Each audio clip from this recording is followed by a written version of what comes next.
Ya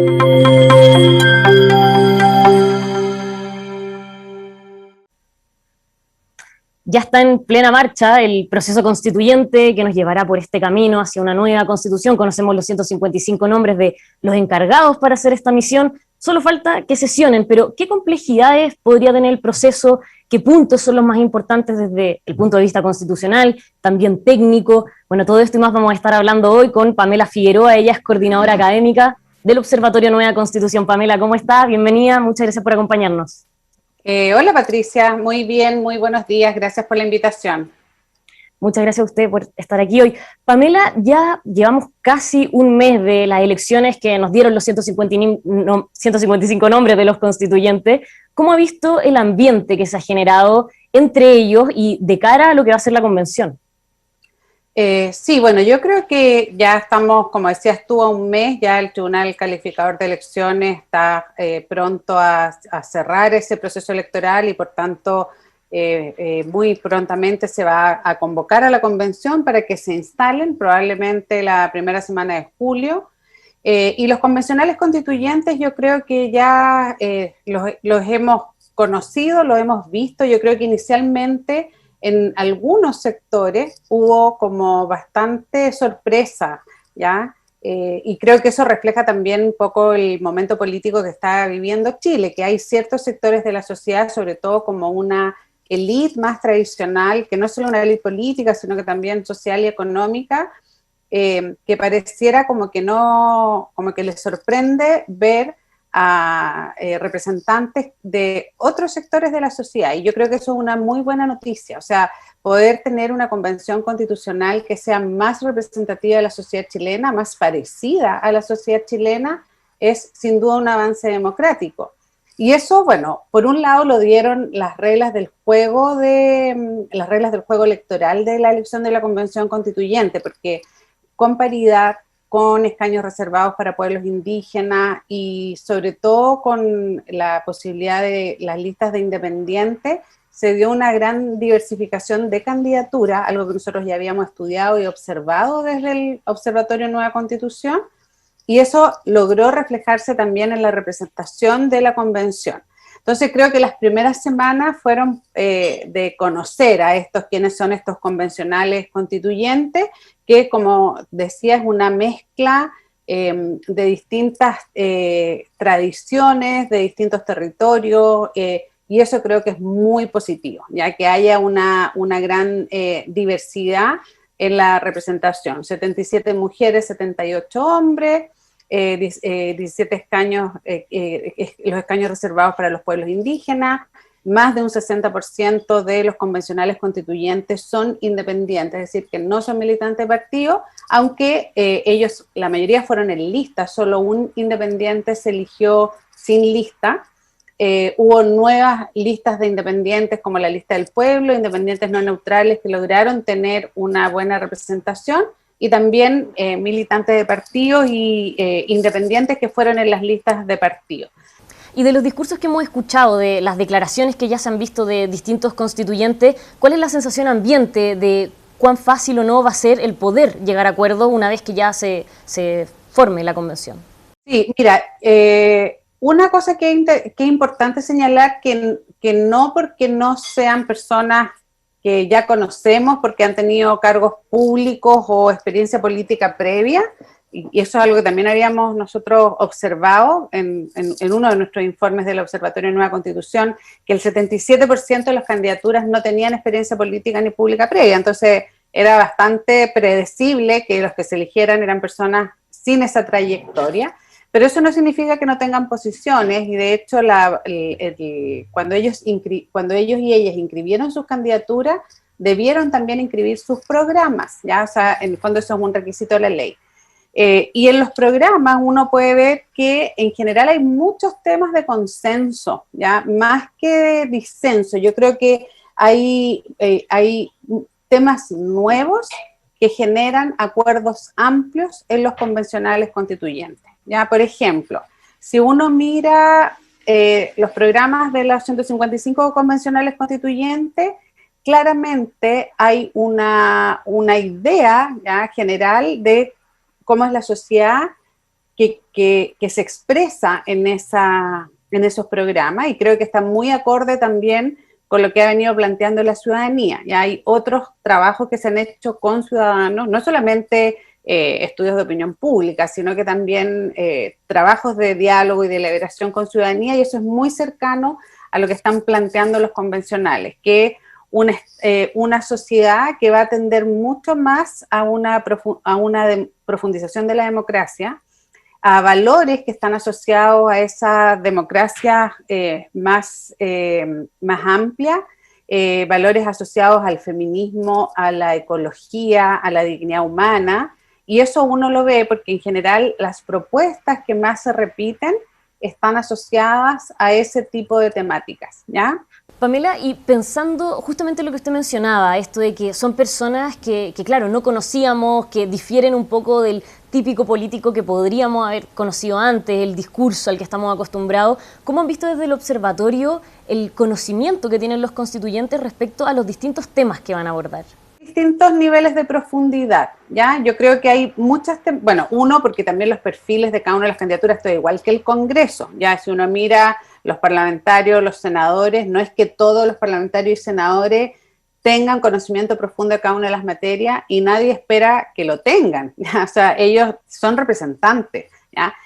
Sí es importante como ir mirando luego, o sea, es importante tener acuerdos en ciertos enfoques e ideas generales. Después están los equipos técnicos, profesionales, que cada lista, y incluso la Convención Constitucional va a tener una secretaría técnica también para ayudar en ciertas materias. Hay muchas instituciones que están aportando. O sea, nosotros desde la Universidad de Santiago tenemos un proyecto que se llama USACH Constituyente, donde el conocimiento universitario está a disposición de lo que los convencionales necesiten, ¿ya? O sea, creo que la parte de conocimiento técnico es algo que se aborda con colaboración con distintas instituciones.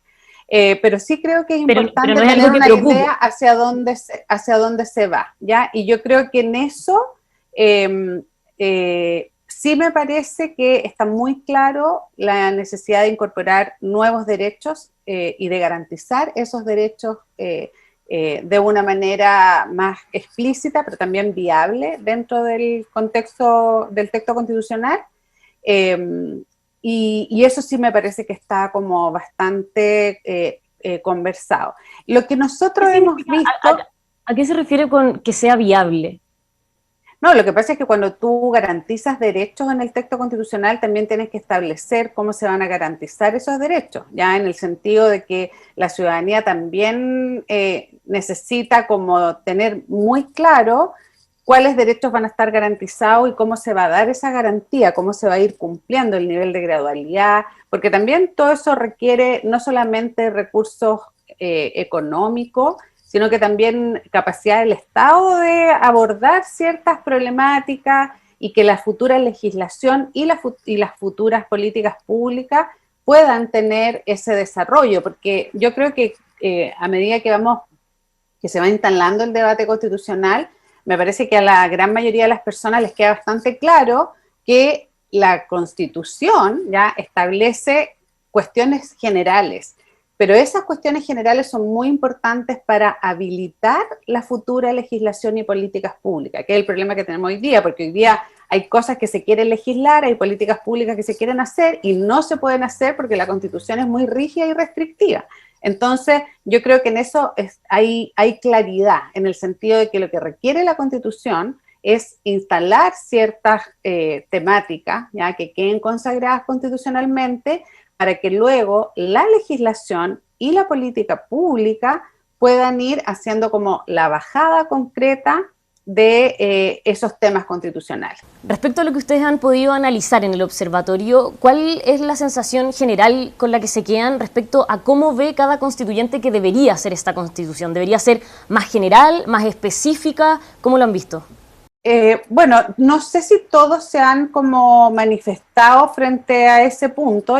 Siempre hay visiones distintas de los niveles de profundidad que debe tener el texto constitucional, pero me parece que sí hay mucha claridad de cuáles son esos temas. Probablemente las diferencias van a ser cómo se explicitan qué tan explícitos son, pero por lo menos los estudios que uno ve, ¿ya? Y cómo uno mira los programas que presentaron, ¿ya? En general, en esos programas están establecidos los temas generales, ¿ya? Menos claridad hay, y por lo que estuvimos observando, que estamos trabajando un poco más en revisar esos programas, es con respecto al régimen político, ¿ya? Porque en el fondo yo creo que ahí sí hay, transversalmente, creo que hay un acuerdo en que el hiperpresidencialismo, el presidencialismo exacerbado que tiene nuestro sistema político, no permite, ¿ya? Un desarrollo político más fluido, ¿ya? Y más estable. O sea, lo vivimos hoy día, tenemos una crisis política, porque hay un sistema que está trabado y bloqueado, y que además cuando tenemos un presidente, un gobierno como el actual, que tiene no solamente bajo apoyo ciudadano, sino que además tiene dificultad en su relación con el Congreso y tampoco tiene apoyo en su propia coalición, eso paraliza la política pública también y la legislación, ¿ya? Entonces creo que en eso hay conciencia, pero no hay tanta definición más como fina, como si tú lo quisieras plantear, de cómo se visualiza ese régimen político, ¿ya? Porque algunos dicen semipresidencialismo, pero en realidad cuando uno mira la propuesta, lo que proponen en realidad es un equilibrio entre el poder ejecutivo y legislativo, es mayor participación de la ciudadanía, que son todas cuestiones que tienen que establecerse en el régimen político. O sea, si finalmente el régimen político es decidir quiénes van a ser las autoridades, quiénes van a gobernar, cuáles van a ser sus funciones y cómo la ciudadanía participa de ese proceso. Entonces me parece que ahí es un tema que todavía hay bastante que ver, pero sí me parece que en la parte más dogmática creo que hay acuerdos en general de incorporar derechos sociales, como por ejemplo el derecho al trabajo, que no existe, el derecho a la vivienda, en establecer también mejor el derecho a la salud y a la educación, y ahí probablemente van a haber matices, ¿ya? Que me parece que van a ser los nudos críticos de la conversación constitucional dentro de la convención, de cómo se establecen esos derechos, ¿ya? Si son derechos más de libertad como están hoy día, que hay algunos que sí lo plantean, que en general son los sectores más conservadores, o se establece como derechos sociales garantizados por el Estado, y ahí también viene un segundo gran tema, que es el rol del Estado. Entonces, entre los derechos sociales, cómo se garantizan y el rol del Estado, que creo que en eso sí me parece que hay un gran acuerdo de que ya vamos a superar el Estado subsidiario y vamos a ir hacia un Estado más social y de derecho, o sea, un Estado que tiene un rol de promover y proteger los derechos, ya no solamente actuar cuando el privado no puede resolver la garantía de derechos. Bueno, antes de que los constituyentes tengan que hablar específicamente de cada uno de los temas de la nueva Constitución, la primera gran misión que van a tener es debatir en torno al reglamento, discutir cómo va a ser. En ese sentido, ¿cuán importante es la conversación que se pueda dar ahí, pensando en que podría marcar un tono para lo que siga del proceso? Sí, bueno, lo que uno ha visto, nosotros hemos invitado a convencionales constituyentes a hablar sobre el reglamento en un webinar que hicimos público en el observatorio, eso también lo han hecho otras instituciones, de hecho algunas universidades han invitado a los convencionales constituyentes, y yo creo que, bueno, hay varios como insumos que se han desarrollado desde la academia, organismos internacionales. Nosotros en el observatorio hicimos un documento que comparamos todas las propuestas de reglamento, y colaboramos también con un documento que hizo IDEA Internacional, que es un organismo intergubernamental que hizo un análisis comparado de reglamento, así también han hecho otras instituciones. En general los convencionales constituyentes ya están como leyendo, informándose sobre eso, varios tienen como posición, y yo creo que en el reglamento hay como dos cuestiones que me parece clave, que ellos van a conversar. Lo primero es sobre la transparencia de la conversación, porque al final el reglamento no solamente es algo que te permite regular cómo tú vas a tomar decisiones, cómo vas a trabajar, hay como una parte administrativa, pero nosotros lo dijimos en este informe sobre reglamento que hicimos en el observatorio, que el reglamento, si hay amplios consensos, tiene una importancia secundaria, pero si hay muchos disensos y polarización, el reglamento se vuelve importante, ¿ya? Entonces, por eso creo que un poco de acuerdo a lo que hablamos primero, mientras más consensos se vayan construyendo, el reglamento va a cumplir una función más administrativa, pero si hay tensiones, el reglamento va a tener un rol importante. Entonces, por eso la transparencia es clave. Y ahí yo creo que había el único punto que hay un poco de diferencia, porque algunos han planteado con respecto a la transparencia que debieran haber sesiones reservadas o secretas. Nosotros desde el observatorio nos parece que no se justifica en el debate constitucional, porque en general sesiones reservadas hay en los parlamentos cuando se tocan materias reservadas, como por ejemplo a Sociedad de Seguridad y Defensa o a Política Exterior, que no son materias que se conversan en la Constitución. Entonces, nosotros creemos que a mayor transparencia se cubre mejor el objetivo de la legitimidad del proceso. Y la segunda línea es el tema de la participación, cómo se incorpora la participación pública durante el debate constitucional. Y yo creo que eso es clave porque también uno, no solamente por una cuestión teórica o académica, que nosotros siempre decimos, bueno, es clave la participación porque finalmente eso complementa la representación democrática. Pero si tú miras quiénes eligieron convencionales constituyentes, todas las figuras nuevas que emergieron, incluso las más tradicionales, se eligieron los que tuvieron un trabajo territorial importante, ¿ya? Acá primó mucho menos el dinero, las redes sociales, y creo que quedó muy claro que lo que la ciudadanía espera es que sus representantes tengan conexión territorial, y eso significa que haya un diálogo con la ciudadanía. ¿Y ese diálogo, cuál sería el mejor mecanismo para sociabilizar lo que está pasando dentro con lo que pasa afuera al final? Yo creo que hay distintas propuestas que también se están haciendo. Nosotros en el observatorio vamos a presentar una que también la trabajamos a partir de la experiencia de los encuentros locales autoconvocados y los diálogos ciudadanos que se hicieron en el año 2016, que es generar una metodología donde la ciudadanía pueda hacer llegar sus propuestas, sus opiniones a los convencionales constituyentes y que exista una metodología de trazabilidad, es decir, de cómo esos diálogos o esos aportes se expresan en el debate constitucional. Hay un límite que es el límite de tiempo, ¿ya? Porque es muy difícil hacer que todo el mundo participe. Entonces, por eso es clave que haya una metodología que sea clara, que sea conocida por todos. Me imagino que también en el reglamento probablemente se van a incorporar audiencias públicas a distintos sectores, pero para que esas audiencias sean lo más equitativas posible, es importante que que todos tengan acceso a esas audiencias, porque si no, pero por ejemplo, en estos mecanismos de participación ciudadana, algunos constituyentes plantean plebiscitos vinculantes o cabildo, algo así, ¿hace sentido? Yo creo que los cabildos me hace sentido, ¿ya? Y que por eso te decía, que las personas se puedan reunir, pero que existe una metodología común para que las personas que se reúnen puedan hacer llegar sus aportes a la Convención Constitucional, porque creo que eso es lo importante, que existe el vínculo, ya la conexión de incidencia entre lo que las personas discuten y lo que luego la Convención Constitucional incorpora como temática, y que eso pueda haber una trazabilidad. Y sobre eso creo que hay bastante experiencia de los últimos años. Te decía, tuvimos lo del 2016, han habido en otros países. Entonces, ¿y sobre los plebiscitos?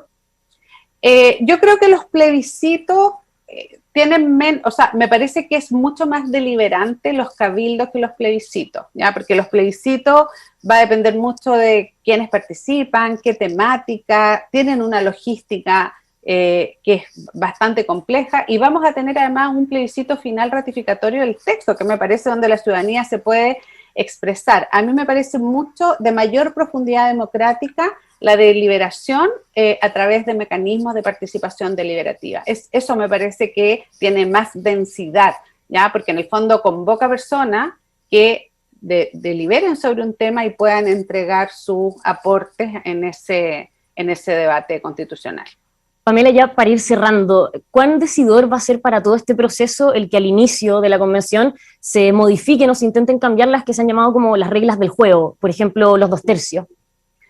Bueno, creo que esa fue una conversación que no ha tenido mucho más alcance, porque muchos ya convencionales han dicho que están de acuerdo con que se mantengan esas reglas, porque finalmente son las reglas del juego acordadas, que la diversidad y la legitimidad de la elección de la convención de alguna manera revalorizó esos 2/3, porque como no hay ningún grupo dentro de la convención que tenga ni la mayoría de la convención, ni el poder de vetar algunas decisiones, la cancha está como bien igualada, si uno lo quisiera decir como en un lenguaje más coloquial, que era como lo que todo el mundo decía, hay que igualar la cancha, ahora la cancha está bien igualada, hay muchos grupos y por tanto esos 2/3, más que ser una traba, son un desafío de construir los grandes acuerdos que la sociedad espera, y yo creo que eso también lo han mostrado los estudios de opinión pública. La gente quiere que hayan acuerdos para que la Constitución dé estabilidad hacia el futuro. Entonces me parece que ese no, hasta el momento, por lo menos lo que uno ha visto de lo que los convencionales y las convencionales han ido declarando, ya parece ser un tema que no tiene prioridad, sino que la prioridad del reglamento es lo que te decía, transparencia y participación. Ahí me parece que se juega lo que va a ser unas reglas del juego a la altura de lo que la sociedad chilena espera. Claro, un debate que vamos a seguir muy de cerca, sin duda vamos a seguir conversando. Pamela, muchísimas gracias por habernos acompañado. Gracias, Patricia, nos vemos, que estés bien. Igualmente, y a todos los que nos están viendo, como siempre, los dejamos invitados a que se sigan informando aquí en emol.com.